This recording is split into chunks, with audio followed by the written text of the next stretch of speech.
In this video, we're going to go through a step-by-step two-step equation, two-step conversion. So the way that this worksheet is broken down is each step is written out separately so that you guys can go back and really see what each step looks like and what we're doing at each part of these two-step conversions. I know I've said it in class a lot of times, but you guys really have to make sure that you're following these steps, doing the units first and plugging in the numbers later. The more that you follow these steps for every problem, the less confusing that they're going to be. So I'm going to go ahead and actually write out the steps in this video. You can either write out the equation with me, or you might just want to follow along and really take in everything that I'm saying. So the first step, remember, is going to be to write out what you're given. So in this problem, it wants to know what the mass is of 7.901 times 10 to the 23rd atoms of carbon. So when we write out what we're given, remember we want to write the number, the unit, and the label. The second step in solving these problems is the same that we learned with one-step equations. We're going to take the unit and the label, and we're going to bring that down in diagonal into the denominator of the next fraction. So we're going to write atoms of carbon in the denominator of the next fraction. So the step here would be bring down units and substance. Now, the third step, once we have these units brought down here, you guys saw in the other introduction video that you need to be able to have a conversion factor. So we can't automatically put grams on top, because if we put grams up here, we don't have a conversion factor that relates grams and atoms together. So grams is not going to work.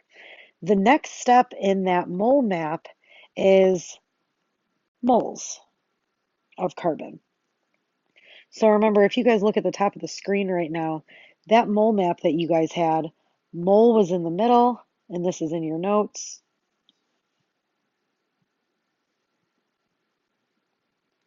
And then you had atoms up at the top. You had mass in grams. And then you had the volume in liters.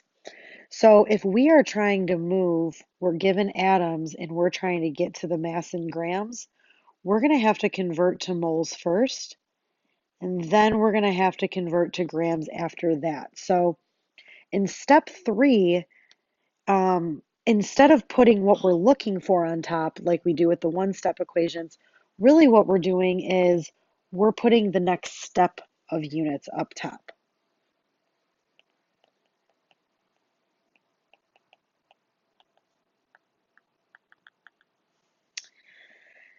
Now, once we have moles of carbon up at the top, the fourth step here is going to be essentially to repeat step 2, where we're going to take whatever units are on in that numerator on top there, and we're going to bring those down in diagonal.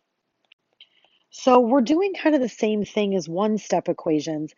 It's just the difference is that instead of just stopping here, what we're doing is we're putting the next available units on top, bringing those down again, and then we're essentially going to repeat step 3 again, where we're going to put the next step of units in the numerator. So we can go then, we went from atoms and converted to moles. Now we're going from moles and we can convert to grams. So now we can put grams of carbon. Oops, I'm writing in the wrong part. Now we can put grams of carbon up in the top numerator. So if you guys look at this top part once again, remember we said we were going from atoms to moles to grams.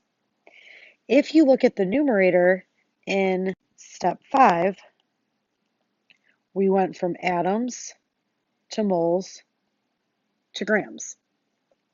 To get the units on the bottom, we took atoms, brought them down, put our next step on top. Took moles and brought it down, put our next step on top. Now, once you have all of your units done, your step 6, this is where the conversion factors come in. So when you're converting with moles and atoms, your conversion factor between those two is going to be Avogadro's number. And Avogadro's number, remember, is that 6.02 times 10 to the 23rd. Avogadro's number is used anytime you want to convert between like moles and atoms, moles and particles, moles and molecules, moles and formula units. All of those things are particles, and that is Avogadro's number. Now, for this conversion, we're going to convert between grams and moles. When you're converting between moles and grams, you're going to use the molar mass. So if you look down here at step 7, where we're actually plugging everything in, we used Avogadro's number. Remember that we said 1 mole is equivalent to 6.02 times 10 to the 23rd atoms. You have to make sure that you're not switching these numbers around.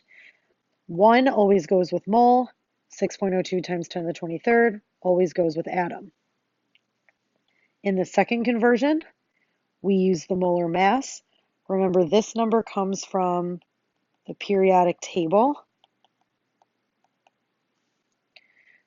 So again, 1 goes with mole. 1 mole is equal to the molar mass in grams. The molar mass always comes from the periodic table. Now, to actually solve this problem, remember that this line separates what we multiply and what we divide. Anything above the line in the numerators gets multiplied. Anything below the line in the denominator gets divided. So when we actually plug this into our calculator, we're going to do 7.901 times 10 to the 23rd times 12.01 divided by 6.02 times 10 to the 23rd.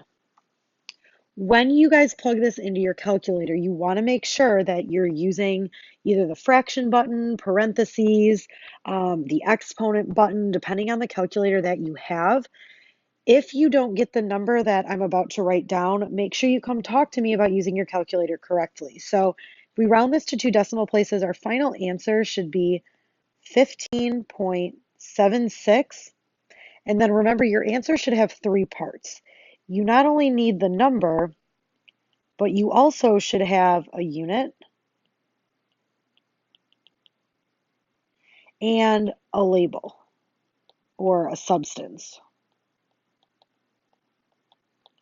So for this particular problem, the number is 15.76, the unit is grams, and the label is carbon. Remember that your unit is always what's going to be in the upper right-hand box, your final upper right-hand box in your fraction. So one more time, let's go through really quickly. I want to show you guys what we did here. So we were given atoms. We were looking for mass. Mass is always in grams. When we think about this mole map, we have to think of what's our plan going to be. We're going to go from atoms. We don't have that direct pathway. We don't have something here that connects atoms and mass. There's a disconnect there. There's not any kind of conversion factor. So what we need to do is we need to go from atoms to moles to grams. So we started out with what we were given. We brought the units down. The units you put on top is whatever comes next in your mole map. So we had atoms on the bottom. We put moles on top because that's the next step. Now, we repeated that second step where whatever was in the numerator, that gets brought down in diagonal. Now, once you have that unit on the bottom, What goes on the top, once again, is what's the next step? We were at moles, we went to grams. You can always double check the units that you have in the numerator because it should be whatever you're given, the next step, and then what you're solving for. So our units in the numerator should go atoms, moles, mass in grams. So down here you can see it goes atoms, moles, grams. That's how we know they're the same. You guys cannot go through those steps too quickly. You have to make sure you're thinking about which step comes next. Now, again, when you're plugging in your numbers, it's really, really important that you remember double check the conversion factor that you're using. Don't just guess when to use Avogadro's number. Don't guess when to use the periodic table. Anytime you see moles in grams, that's when the periodic table comes in. Anytime you see moles in either atoms, molecules, particles, formula units, that's when we use Avogadro's number. One always goes with mole. 1 mole is Avogadro's number. 1 mole is the mass in grams. Plug everything into your calculator. I know this was a little bit long of a video, but I want to make sure that you guys are understanding how important it is to follow these steps and where all the numbers are coming from. Good luck doing the rest of the problems.